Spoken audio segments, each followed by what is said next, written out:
Aujourd'hui, nous retournons au Niger, à Gazawa dans la région de Maradi, que nous avions déjà présenté.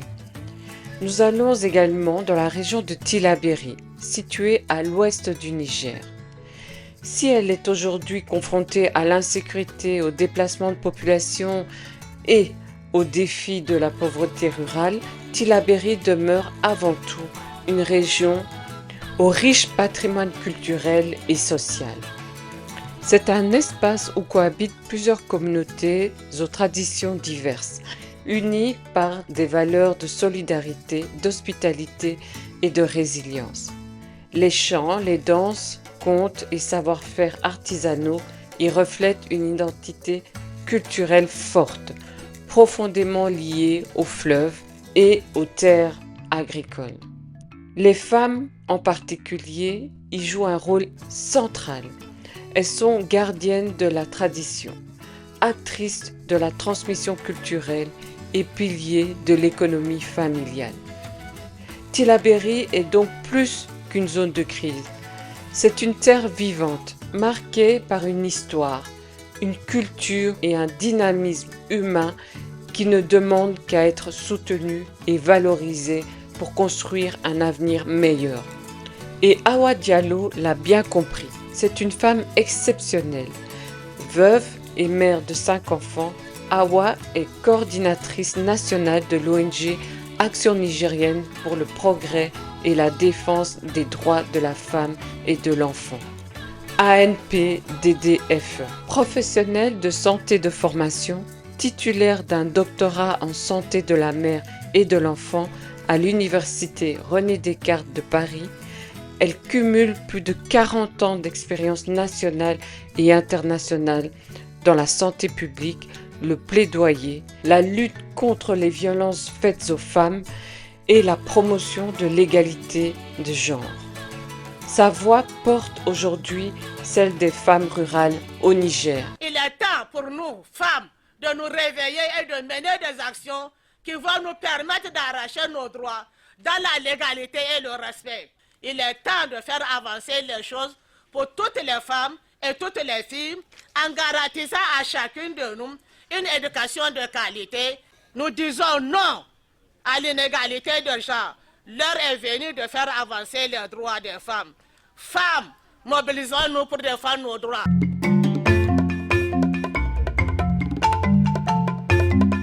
Bonjour cher public, j'espère que vous allez bien. The last but not the least. Ainsi s'achève la première partie de Paroles de terrain. Mais nous revenons très bientôt avec une autre communauté, tout aussi engagée. Les ISLD Skills for Aid. Des coachs, des formateurs, des accompagnateurs, des experts. Originaires du Bénin, du Sénégal, de la Côte d'Ivoire, du Burkina Faso et bien d'autres pays d'Afrique, mais aussi des membres de la diaspora. Ces professionnels passionnés ont choisi de mettre leurs compétences et leur expérience au service de nos apprenants. Dans cette nouvelle série, ils se présenteront, ils partageront leur parcours, mais aussi ils ouvriront les coulisses de leurs actions sur le terrain.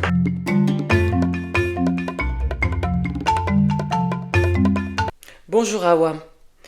Lors des précédents épisodes de Paroles de terrain, nous avons été à la rencontre des femmes leaders. Comment résumer le leadership féminin à travers ces différentes rencontres? Bonjour et bientôt. J'espère que tu vas bien. Le leader féminin, ce n'est pas seulement une femme qui occupe un poste de pouvoir ou de responsabilité. Une femme leader est une femme qui va plus loin que ses propres intérêts. Elle utilise sa voix pour faire porter celle qu'on n'entend pas. Être une femme leader, c'est incarner le courage, l'empathie, l'intégrité et la résilience. Awa, je sais que tu es en première ligne dans la lutte contre le mariage des enfants. Et dis-moi, quelle résistance culturelle affrontes-tu chaque jour? Lutter contre le mariage des enfants, c'est affronter un système profondément ancré dans nos traditions, nos croyances et nos habitudes sociales. La première résistance provient des leaders communautaires, détenteurs de coutumes. La pauvreté qui amène certains parents à vouloir marier tous leurs enfants, voyant dans ce mariage une voie de sauvegarde. Aussi, pour combattre cette résistance, cette résistance et amener les leaders à nous soutenir, nous les avons pleinement impliqués dans la mise en œuvre du projet.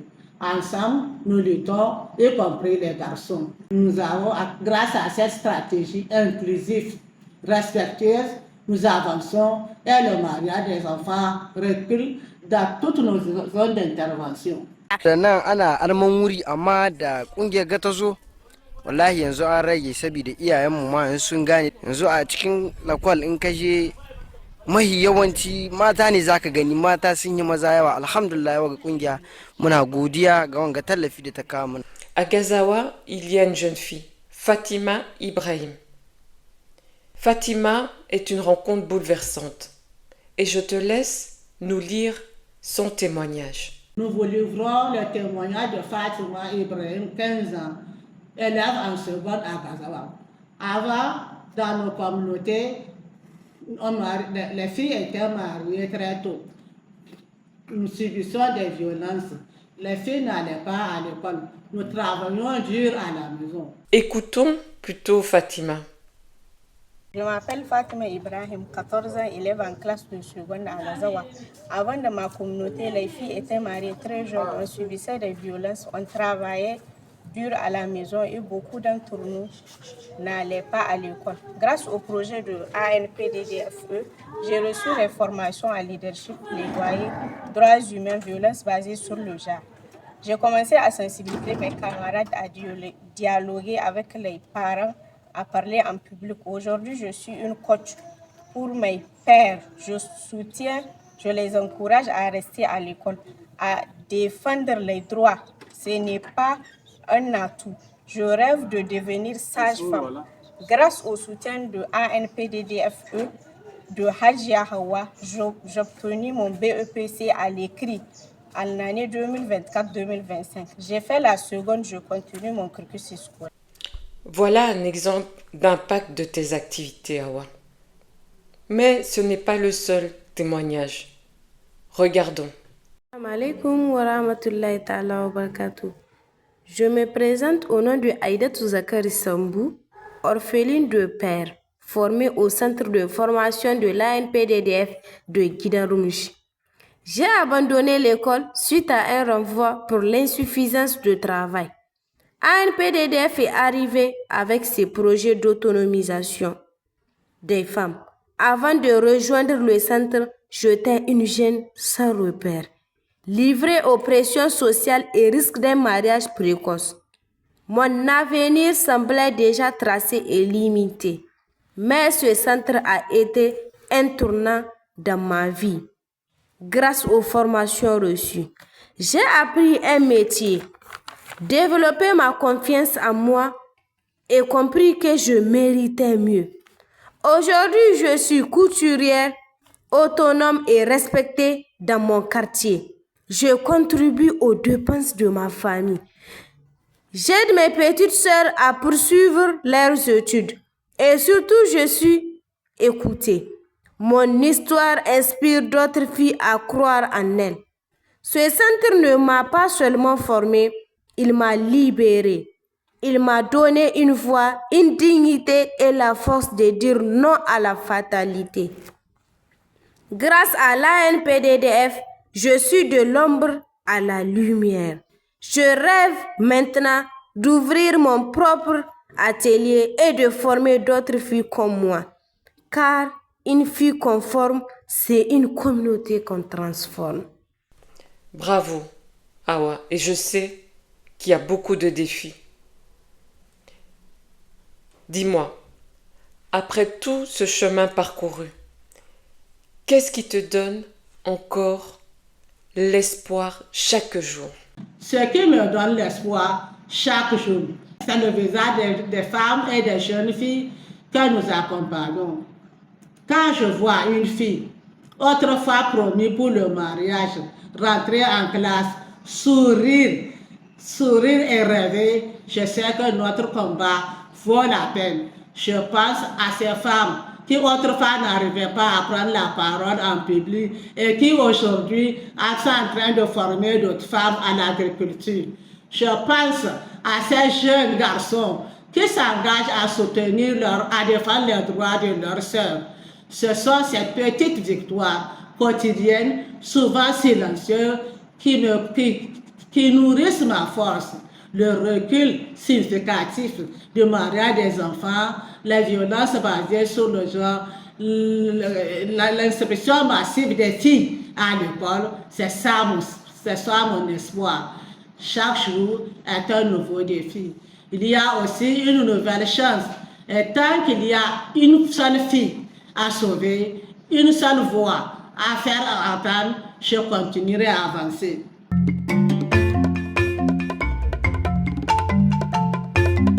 Awa mène aujourd'hui un projet d'une importance capitale dans la région de Tillabéri, l'amélioration des semis agricoles. L'objectif est clair, donner aux petites productrices rurales les moyens de renforcer leur autonomie et leur résilience. Concrètement, le projet met à leur disposition des informations pratiques et fiables sur les meilleures semences agricoles adaptées au contexte local.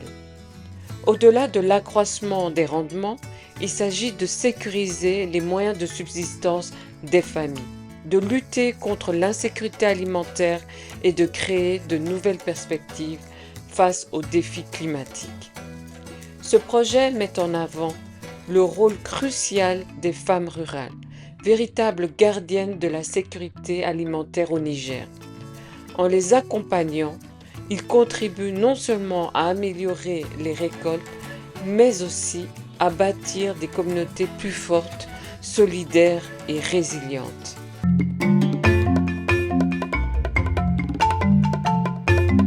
C'est un magnifique projet. Et dis-moi, pourquoi avoir choisi d'agir sur les semis agricoles à Tillabéri? Bientôt, ce n'est pas pour rien que je suis leader. J'ai choisi d'agir sur cette question parce que l'agriculture est au cœur de la vie des populations de Tillabéri, en particulier des femmes. Pourtant, malgré leur travail acharné, les rendements sont très faibles à cause des semences de mauvaise qualité, de la méthode agricole dépassée et des changements climatiques qui aggravent la situation chaque année. J'ai vu des mères incapables de nourrir leurs enfants après des mois d'efforts au champ, des jeunes quittaient leur village faute de perspective. Face à cela, je ne pouvais pas rester indifférent. C'est pourquoi j'ai agi. J'ai choisi cette action parce qu'elle a un impact direct sur la sécurité alimentaire, sur la dignité des femmes rurales et sur l'avenir de toute une région. C'est une façon d'apporter des solutions durables là où les besoins sont urgents. Dis-moi, avec les défis du changement climatique, quel type de semis sont particulièrement recommandés pour augmenter le rendement dans la région de Tillabéri? Dans la région de Tillabéri, où les conditions climatiques sont de plus en plus difficiles avec des chaleurs extrêmes, faible pluviométrie, sol pauvre, il est essentiel de choisir des semences améliorées, adaptées au contexte local. Parmi les variétés que nous recommandons, il y a le mil Sona qui pousse rapidement et qui est résistant à la sécheresse et donne des rendements élevés, même avec un peu de pluie. Il y a également le Niébé IT 947 qui est une variété améliorée qui pousse rapidement, fixe la zone dans le sol et qui est capable de nourrir les populations et le bétail. Pour des zones irrigables ou à sol plus riche, il y a le maïs EV d'été peut aussi donner de bons résultats.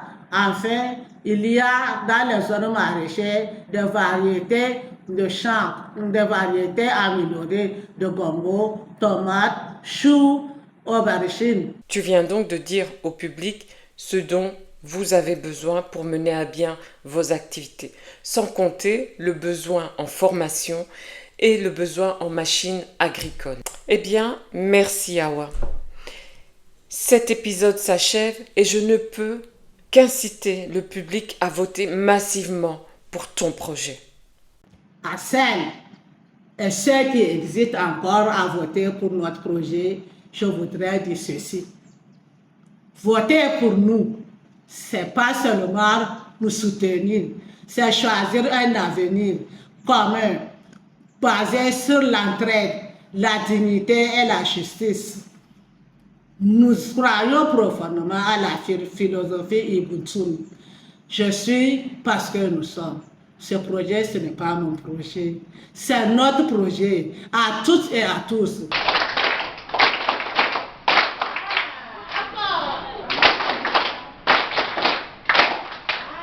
Eh bien, après 2 mois intenses de podcast, nous avons parcouru l'Afrique. Nous avons découvert des initiatives locales incroyables, remplies de défis, mais aussi de succès. Ces voix, ces histoires, ces expériences ont donné vie à notre mission. Former, outiller, accompagner, rendre visibles ceux qui agissent pour le développement rural en Afrique. On se retrouve très bientôt pour de nouveaux épisodes et préparez-vous à découvrir l'expertise derrière l'impact. Surtout, n'oubliez pas de vous abonner, de partager, de liker et de contribuer en scannant le QR code qui se trouve en bas de l'écran. À très bientôt. Scannez le QR code et investissez dans l'avenir rural de l'Afrique. Et n'oubliez pas de vous abonner à Parole de terrain